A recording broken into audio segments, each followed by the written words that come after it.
Hey, everybody, and welcome back to Author Talk with SJC. We're talking for the seventh time with JMD Reid today, and I'm very excited because this is one of my favorite books in the series, Book 6, Madness of Light. So sit back and enjoy the show.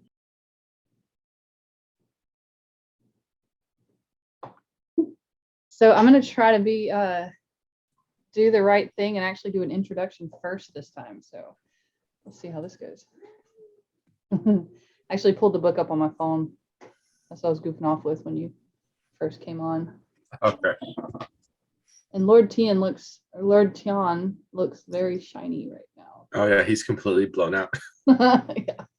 I was gonna tap the phone like it would unblur. All right, so welcome back to Author Talk with SJC. We have JMD Reid for the seventh time on the show, and I'm very excited. We are on book 6, Madness of Light.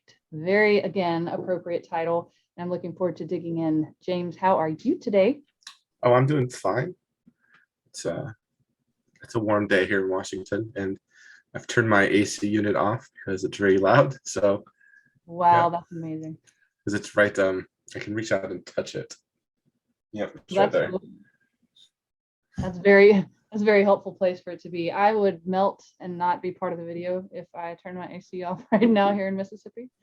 I pulled up the book and looked. I just glanced at the beginning of the first chapter, and poor Shuam. He says, before today, Shuam, scholar of the Teyubidith Library of the great underground city of Otfavu, would have cut off both their leg tendrils to step foot in the long closed wormways. However, we are traversing underground almost this entire book, and I'm just amazed at how you can figure out so many different things to put underground. Where did your structure come from when you were kind of imagining the wormways? Like the Mines of Moria, I guess, in Lord of the Rings. Very dark and oppressive, but occasionally was something like worth seeing. But I really wanted to have that sort of claustrophobic feel of being trapped in the dark, and especially kind of as it gets desperate, as they get deeper into it and they get completely lost and they're just sort of stumbling around with no like supplies. And especially Dawa and Thoth. Yeah, because they're plants, so they need the sunlight. They'd already spent a couple of days underground, so they were going in there already not in a good condition.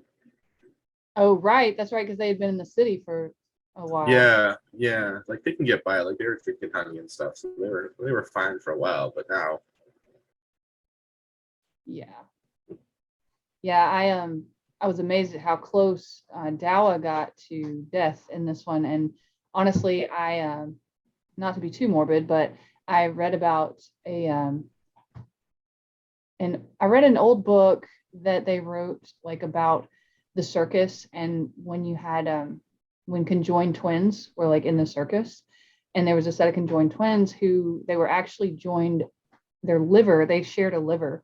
And so when one died, the other one died, but like the second one wasn't sick at all, or wasn't, but the first one, the sickness spread. And I thought about, I was listening to Dawa and Thoth, and, I was just like, oh my gosh, like if one's gone, the other one's gone, So that was scary, especially for them. Yeah, it's very scary. This character Yeah, got into a real mess. I was getting claustrophobic just reading it. What were you saying? I'm sorry. Yeah, no, it's gotta put the characters in perilous situations and then try to figure out how to get them out. Yeah, see how they come out, right? Just like you put their relationships in turmoil and see how they come out. That's right. Everything must be tested. Yes, they do. Let's see. Okay. Chapter 2, Zai held off using revelation until she needed it. Man, Zai is definitely going through a serious identity crisis right now. I think it's healthy for her, but yeah, she has to just learn that her superpowers have limitations, and things just won't be okay. super but not invincible.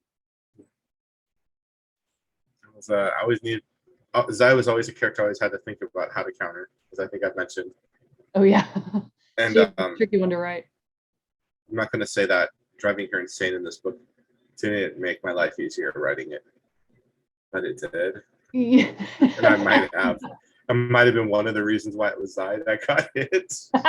Right. Yeah. I mean, it was like I knew. I mean, it does work because it's also pushing her character arc and her visions of craziness, what she sees in her visions. Um, that stuff's important. But it also made life a little easier for me for I like bet it writing did half a make life book. easier. I know she was the one. I actually, as I was reading it, and like before the big battle in the cave or the wormways, she was like the first one to go out. You know, Lord Tian like blasts her with the truth, literally, and she's gone. You know, and then you get this whole fight scene and all the travel back out and everything. And I was like, oh yeah, James enjoyed writing this part. You didn't have to think about what about future Zai looking at past Zai, thinking about present Zai. Like, how do we do that? So that was. That's right. That's right. But what a profound thought that the most powerful light that can basically drive you mad is the truth. A truth you haven't faced, or a truth that you might have to face, you know. Yeah, well, that's why we lie to ourselves all the time. We don't like the truth. We're constantly deceiving ourselves, Right. pretending to believe lies because it's easier. It's more comforting. The world's simpler when you believe lies. Yeah. Yeah, I think that's a lot of, you know, ground rules for some, I guess, theologies, not theologies, but just ideas, spheres of thinking, is that there's black and white, and as long as you keep them separated, you're fine, you know. And it's just like, it's not exactly, you know. You've got to be able to traverse the wormways. Yeah, very true. Yes, Zai is still awesome.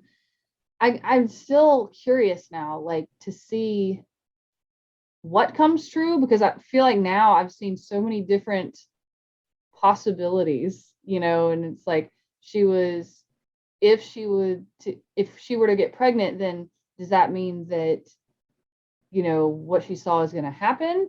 Or does she just not get pregnant and won't happen? Or, I mean, that just, I don't know. I was like, I don't know if that's going to work, guys. Good. I think that's a good try, but I don't know if that's going to pan out the way you want it to. But at the same time, there's so much. It's interesting that her father, or her adopted father, is the one who saw the ending of the world. And then when she went into her madness of light, she saw it too. And she's like, oh, this is what my father saw. But it doesn't have to be this way. You know, I've seen where it doesn't always have to turn out that way. Did she know before she joined them that the futures that she saw didn't always happen? I think she kind of figured it out, like, because that's kind of how it can work, how she can find the path. It's more like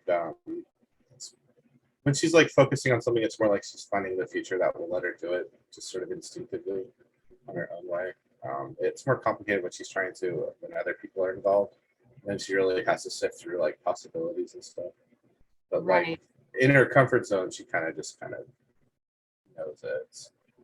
Right. I love that she has daggers now, though. That's fun. Yeah, she has daggers now. Doesn't get to use them at all, because I take her out at the very beginning of the fight. At all. Yeah. I give her these daggers in like book 5, and she doesn't get to use them until like book 7. Right. Like this whole like sash, you know. Let's see. It's kind of like Voni learning magic. Like, she's been learning magic for a while, but she doesn't really get to do much until she starts to get to do something at the end of this book. Yes. Oh my goodness. The bones they found. Tell me about that. Oh yeah, so they get to the crystalline caverns, which is just sort of a non-ruptured node of stone, I think. Yeah, but there's a bunch of like wingless dragon dead there for a while. But not as long as like the place has been abandoned. So there's like there's like some mystery there, and like who are these dragons, and are these the stone borers that created the wormways, and a lot of little clues that I guess were there, that When I had thrown into Shum's storyline back in book 5. mm-hmm. When Shuam was trying to figure out the word, and he was like, sneezed, or is it breathed, or is it? And then when they figured out it was the little dragons, I was like, oh my gosh, oh, that's terrible. That's terrible. But I get it now, Yeah. I understand. But just the way that Lady Eastjow reacted, which is totally understandable, but almost taking over Voni at that point, that was, woo, that was Yeah. Yeah. Yeah. She came very close. As close as she'll ever go. Maybe. Probably. Maybe. Who knows? Who knows what the future holds? Right. Because I had some weird dreams in book 7. And so. Yeah. Mm-hmm. But yes, just seeing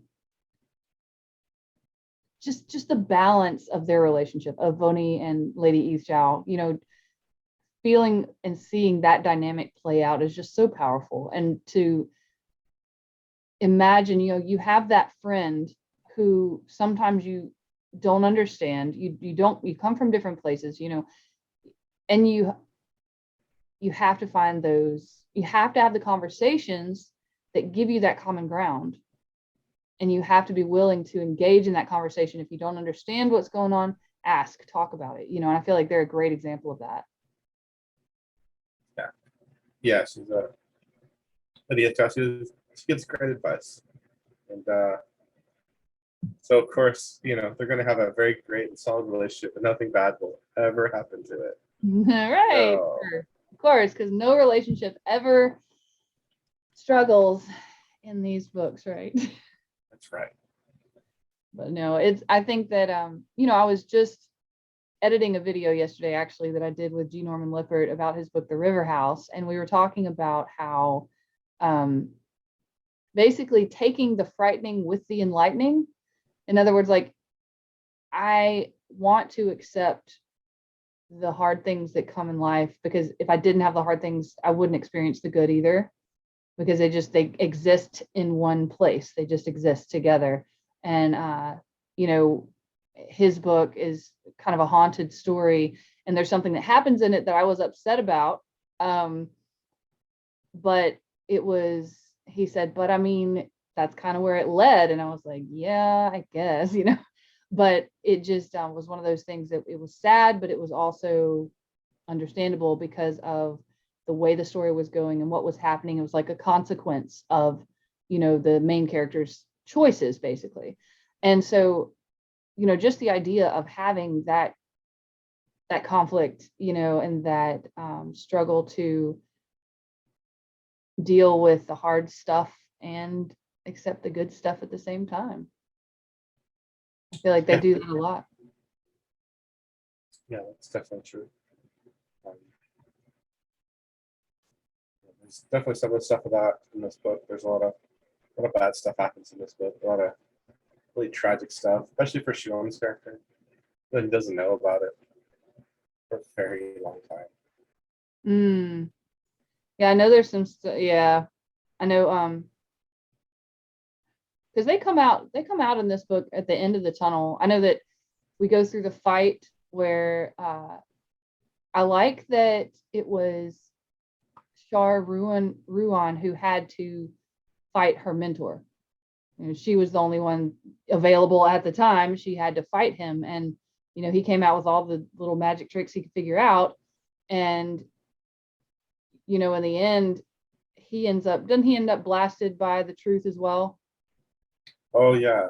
He goes Lord Tion drives him insane in kind of a different way. Yeah. But yeah, like a different truth. Yeah, this is the start of the Master of Doubts, story really. He had just sort of been a name.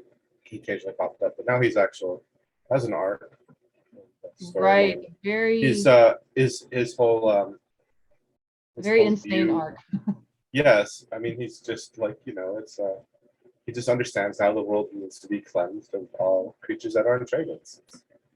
Right. It's, Like what a it's glorious day will be whenever yeah, I he's die because I really was insane. He's trying to buy all these ghosts that may or may not be real. right. Maybe they're ghosts. Maybe they're projections of his own twisted, guilty conscience. Repeating back what he wants to hear. Right. Yeah, it's like the ghost after they all died in the city by Lord Tian's hand, they got up and rejoiced that they were dead. And I was like, Yes. okay. Yes. I know it's Yeah. huh? Yeah. Yeah. Oh man. Yeah. Yeah. It's a messed up storyline, and he's a crazy character now. He's going to be crazy for a while. Maybe the rest of the books. Who knows? Right. Yeah, this is definitely going to be interesting to see where he goes. But Lord Tian, when they were trying to convince, I think it was Voni that came up to him and was trying to convince him basically to join their side, that he couldn't trust the apostasy and all that. I almost thought that he was going to turn and join them, and then I thought, oh crap, Yuden killed his wife. Yes. So probably not. Yeah. That didn't go over well. There's one person in the world that apparently likes Lady Shadow, and that is Lord Tian. So she has one fan, right? So Yes. Oh my gosh. Yeah, I wish that the party would realize the egg thing. Like, I need somebody to go, oh, I need Zai to be like, oh, that's what I saw in my vision. There's an egg that exists. Whenever we kill these things, we need to go get the egg, and they just haven't figured it out yet. Which, I mean, who would figure it out? But they haven't yet, and I want them to. they'll figure it out. They'll get to it. By one of the dragons, they'll be like, wait a second, there's an egg here. Okay, We need to keep a hold of this one. It'll happen. Ready for that egg. That'll be interesting to see which egg it is, and also when the egg hatches, how that dragon will respond to them. Like if it will, because I know it's supposed to have all its memories, I think, and will it like respond to them in a positive way? We'll see. Not? We'll see. We'll get to that. So I was thinking this morning about the different dragons, and I was like, okay, Lady Shadow, she's possessed the body's been killed, became an egg. Now she's full grown because of the bowl of bounty, which grew her really fast. Same for Lady Reid. So we've got negation and warmth. They're both alive and well-ish. And then still in book 6. Tian's an egg, but no one noticed him flying off into the darkness. So oh yeah, Tian, that's right. Lying out there in the battlefield. Right. So at the end of this book is when they like trapped him in the death cage, or like yeah, that was pretty cool. Man, I just scrolled to like a random page.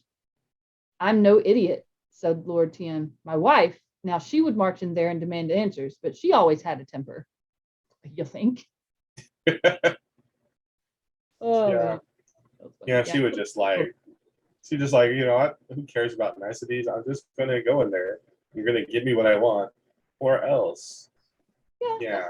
Pretty much it. She always is a tad irrational, and just a little. What are you gonna do? She's temperamental. And Lord Tian is like supposed to be the calm one, I guess. Well, until he realizes that you massacred all his grandchildren, great-grandchildren, and great-great-grandchildren. Then he got a little imbalance. He lost his cool. Yeah. I think they all did, which, I mean, I get that, And I think it really took me to book 6 to really kind of get a strong footing of the lore, like the undercurrent of everything and the background and the creation story and things like that. Well, I guess because the characters are just realizing it too. They're learning what really happened or what might have maybe really happened. And I think that that's significant, because there's not a lot of stories out there that I've read that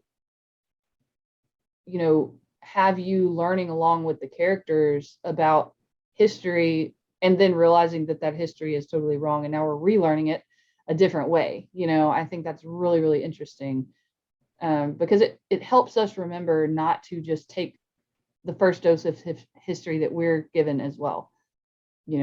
Take a reflection, listen to the people who are saying no, that's wrong, and try to pay attention to what might have really happened. Yeah, that's fun. My current series I'm writing, I have every chapter starts with an epigram. It's like a historical thing that's kind of giving some background on some part of the lore that kind of might be in flavor. Stuff that if the reader wants to skip it, it won't hurt anything. But it's there if you want to read it and pick up a little extra flavor. And so one of them I had there's sort of 5 tribes of humans that kind of are on this world, and so there's a book I'm writing and it's written by the historian for the place called Gods. And so he writes about one tribe, like the first tribe. It's very neutral. Then he writes about his tribe, and it's very, self-aggrandizing. And then he writes about this tribe that they don't like, and it's all just horrible racist slander in the guise of scholarly text. Because that's his perspective on it. Oh my goodness! And that's the race. That's the race of my main character. So it's you go okay, there's truth here, but there's also a bias that these things right. that are being written, these things might be biased, so this information could be sus sometimes. Right. Because this is a world. There's a lot of people that don't get along. Man, I'm out west. We're our history goes back 120 years, and it's frontier stuff. It's you watch say what we had loggers and fishermen, and we had a war with Canada over a pig. Really? Yeah, something about a pig. We went to war with Canada for a weekend. Wow. So, oh my god, it was because it was all just drunken lumberjacks and drunken fishermen here in Washington State for a while. That's all it kind of was in true sound. What number state is Washington? Do you know? 42nd. 42nd. Okay. 42nd. Yeah, I can't remember. Mississippi's I want to say it's 1892 we incorporated as a state. So we're very, very young state. Well, because Oregon, we used to be part of Oregon Territory. Right. They became a state, so they became Washington Territory. Then we became a state. Then it left sort of Idaho and I think Montana to fend for themselves. Well, I know Mississippi and Alabama used to be the Mississippi Territory, and we split off at some point. So, all right, let's see. Next random page. By the promise of dragon blood, no hours of meditation, no understanding of the laws of the universe. They didn't even need to make blood sacrifices like the most primitive did in the dark caves beneath the island, a dark and shameful practice. Shamanism, Yudin said. That's what they're talking about. Did it happen in paradise? I thought it was a place of peace and happiness, of sublime beauty. But people died there? Yeah, there is human sacrifice going on in paradise. We'll get more into that shamanism stuff and who is behind all that. Oh, interesting. I was hoping so. I know but Book 11. But what? Book 11. Yeah, we'll get that from Book 11. It's gonna take me forever. No, it's really not gonna take me forever. It's it's kind of some of the last. Yeah, so Book 11. Yeah, so that's what that is. But they get shorter. They're getting shorter now. Book 11 is barely 90,000 words. Book 12 is barely 80,000 words. It's the shortest book in the series. That I know we saw a little taste of shamanism in book 2? 3? Okay, yeah. With I wanted to say the lone wolf with Thadi Wolfeye. Thadi. And she ended up dying from it, right? She got killed. She got killed in a shamanistic ritual to try to kill Lady Shaman. Right. Yeah, that didn't work. I was like, oof. And No, it that's didn't work. interesting too, because I think they missed their shot. yeah. And that doesn't usually, if you're in a story and there's like some big dramatic buildup of something, then you get, they're always going to hit their mark. And it's like, no, they missed, Yeah, like us. I I like kind of that. have a bit of a stuff can happen. Like my first series was like a part military fiction, so I've always kind of had this whole like I wanted things to not work and I wanted things to go wrong and I wanted there to just be random like stuff happens that like people just get killed like for no reason Right. because it's so chaos and you only kind of survive by chance really than um, skill really in battle. And skill like can't help, but it really is just also chance. Right. And I So I think kind that, of wanted to capture that with just some dumb like things that happen that like are out of the side of the character's control. Like can't stop. They're not able to.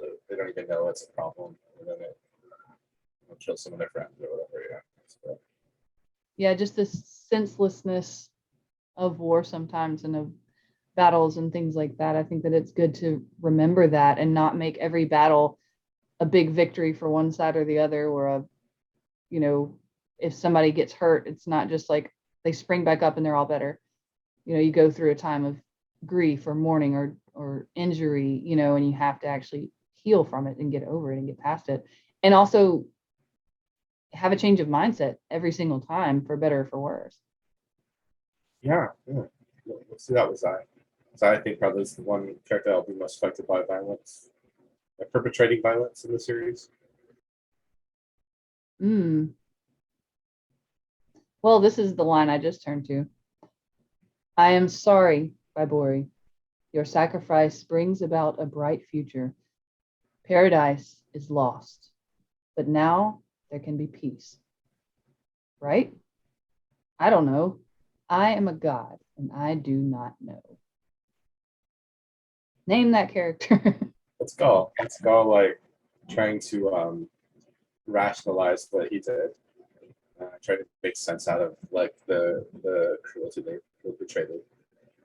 He just can't convince himself, which is why he was there in the foundation of courage, pointing out the little piece of Lumi to get in and getting this entire story kicked off.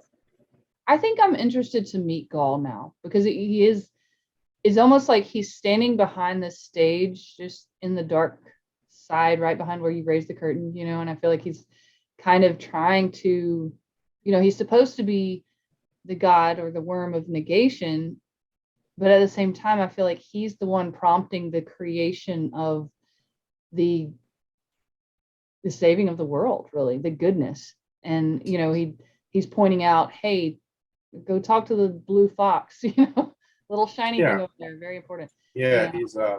he's very different from his counterpart, Lady Shadow. They're not very different. How Yeah. they look on things. Who is Babori's counterpart? Tian. Oh, yeah. He's Illumination. Yeah. Okay. So so I like that, and this is more developed in book 7, but um doesn't Lumi the Lumi Zai thing, doesn't it start in book 6? Yeah, it's at the end. What they do at the end of book 6. Oh, Like right, because Lumi she comes just out of it regressed. She comes out of it regressed back to Lumi when we first meet her back in book 1. right. So she's like the little fox again. She like lost something in saving Zai at Right, the end of right. book 6. Because she like kind of merged with her. She and Mm-hmm. Yudin did And too. yeah, and I you remember. didn't saw a fully formed Bavori. That's You got right. to see a brief glimpse of the fully adult one. You got a glimpse of Zai's nightmare, right? We also saw that, but he didn't understand really what he was saying. He just was trying to find her and didn't. She Yeah. was all off in this whole other thing of, finding, whether she'd live or die or, give He up was, or keep fighting. he was Being, in full Gryffindor mode. He wasn't in Ravenclaw mode looking around like, ooh, what is this? no, he was just like, let's go find her. Yeah. Yeah, he had a mission. He's very, yeah. You got a target, you go kill target. That's very direct. We don't need to worry about other things. Very mission driven. Yeah. Get things done. Yeah, just get things done. So yeah, that's I mean, we'll see where that vision took place at. That's a real place. We'll see where what? We'll see where that vision took place at. That's a real place. Ooh, yeah. Yeah, that'll definitely be interesting. I'm gonna be like, wait, I know this, I've seen this before. I mean Zai has, but I saw it sort of too. All right, let's see what we've got. Oh, yeah. This should not be here, said Shuam. That is not a natural feature. No, it's a mini wormway, Yudin said. Exactly. There is no record of this place. Shuam's narrow face tightened, making their eyes bulge. I don't like this. The little holes they started finding everywhere. Yeah. My the God. Wormway's got very much middle through like cheese. Yeah. Yeah, the little that part was rough, man, with the realizing the thing about the stone borers. Yeah. Having little spirits and yeah, that's for the mystery deep in there. And we added something new and had some fun. And then it all went bad, of course. It was interesting how Lord Tian like just kind of gathered them around himself as his little personal army. Yeah, but they're all gone. They all died at the end of the book, or they're passed on or whatever. Stone is flesh and negation. Mm-hmm. Okay, so that would be Wu Fei Jiao. Yeah. So, well, okay. So, if Zhao and Biffin, they had the pestilence dragons. So those are sort of first. So a pestilence dragon mated with a deception dragon. That would be Lady Shadow and Tian's, one of their children. And from them, they could have a stone dragon. Right. That's where I learned. So they could have any combination. Yeah. So any combination of flesh with negation or negation or illumination, or any combination of blood and negation or illumination would have been born from that. So like dissolution dragon and little dragon. I love how they could have been like siblings. The first ones would have been like siblings.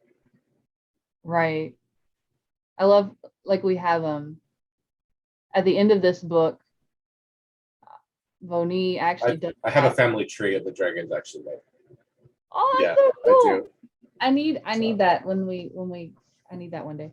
I need you to make that and make a fancy version and put it with your. It's not fancy. It's just your box set. It's like a little thing. But yeah, no, there's little like because who they all are. I don't even know if I named them all, to be honest, because not all of them, but like I think you can see Bethal is on there. His name, Ethan, Udin. Yeah. Udin. You can see. I don't know what's. Any other dragons have hatched in book 6? Did what? Is it only? It's only Bethal in book 6, right? They haven't. That's what. That's right. There's only Bethal. That's right.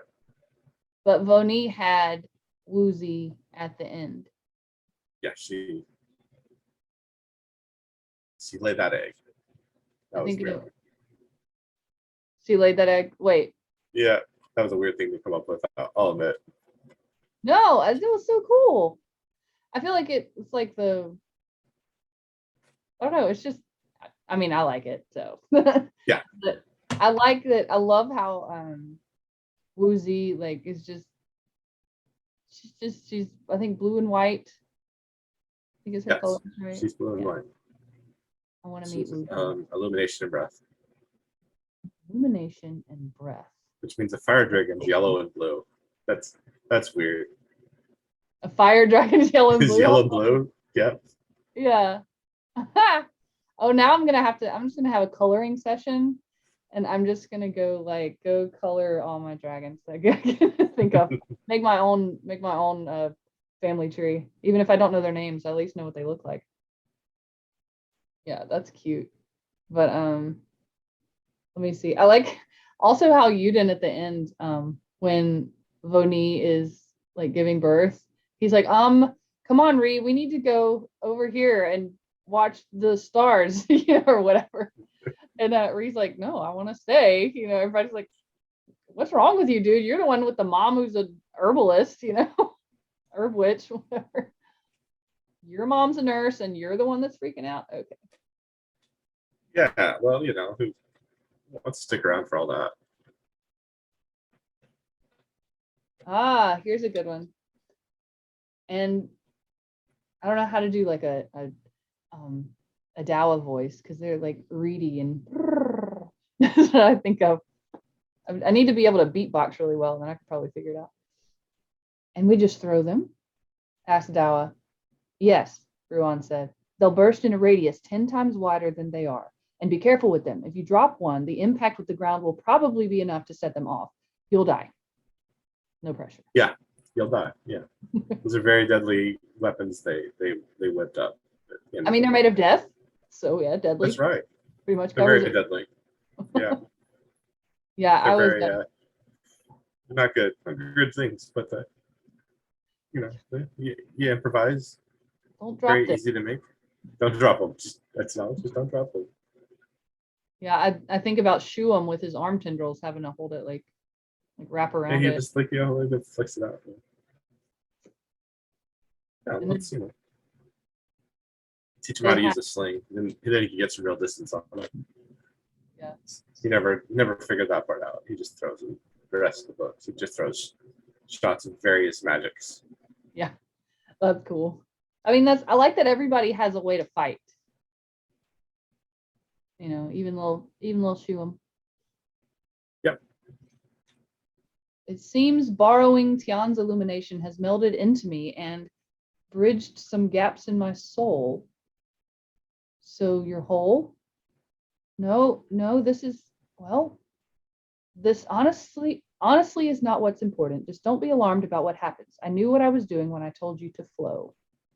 And I love that because that's for anybody who's listening and doesn't know what I'm talking about. That's Lumi speaking. And I remember when I think she was by the campfire and she told Yuden, or maybe Zai, she said, flow. She just looks like she's just being silly, but I'm like, she knows what she's talking about. She sort of knows what she's talking about. She gets more reliable the older she gets. Teenage Lumi, you could probably trust her. She just, But hormones. What the horror? She's just. Well, there's a character in book A she spends too much time with. Leaves an impression on her. Interesting. You haven't read book 8, so you don't have met Captain Sengift. No, I have not. It's very colorful language. Okay. I mean, ooh, what's this say? Oh yeah. They'll all have to die, Rock said, idly playing with the Master of Doubt's arm tendril. Perhaps you should set the trees on fire. Maybe. I mean, book 10 is called The Golden Trees Burn, so. Oh my gosh. It might get caught on fire. Yeah, that sounds possible. Your titles usually do indicate something that actually happens. Right? Like book 10 is called Lady Shadow's Promise, and she made a promise to go on back in book 3. I don't think I want to see any promises of Lady Shadows come true. Oh my gosh. The last line, you gotta love it. The Master of Doubts laughed in delight. They threw back their head, tendril whipping behind them, and savored this moment. The world would be cleansed. That's right. So excited. So very happy. So they are so excited for the end of the world. Just ecstatic. We'll see Yeah, what the rest of the apostasy has to say about this. Because their plan isn't, of course, to destroy the world, just to free the dragons. So yeah. It's like we've got what, like 4 different pathways now going. Because you had the original kill all the dragons, and then you had the kill all the gods, and then you have, wait a minute, maybe we can do a little the both and go here. And then he's just like, kill everybody. I'm like, okay. Except the dragons, right? right. So we'll see. We'll see how this plays out. You know, might be a little power struggle in the apostasy's future. Who knows? We'll see. Have to see what's going on. There you go. Get some infighting going in the apostasy, so they'll stop doing all their stuff. Which, I mean, Ruan kind of started a little bit of that. I know Dal and Thoth are just like, wow, we're saving dragons. Like, what are we doing here? But I think it's cool that they're coming to terms with it. Like, it took a minute, but it's like, okay. But Bithal is like Odin, my dog. Like, he just reminds me so much of Odin, and all the, like, if you hand him something, he's like, ah. Oh, speaking of, that's Bitho in the background. Okay, guys, thank you so much for being here with us today. Oh my gosh, book 6 was amazing, and I am very much looking forward to seeing what comes next. I hope you are too, and make sure you pick up book 7 tomorrow. You will not be disappointed. Very much looking forward to it. James, thank you for being here today. Always fun. Always fun. Absolutely. Y'all have a great night. Bye.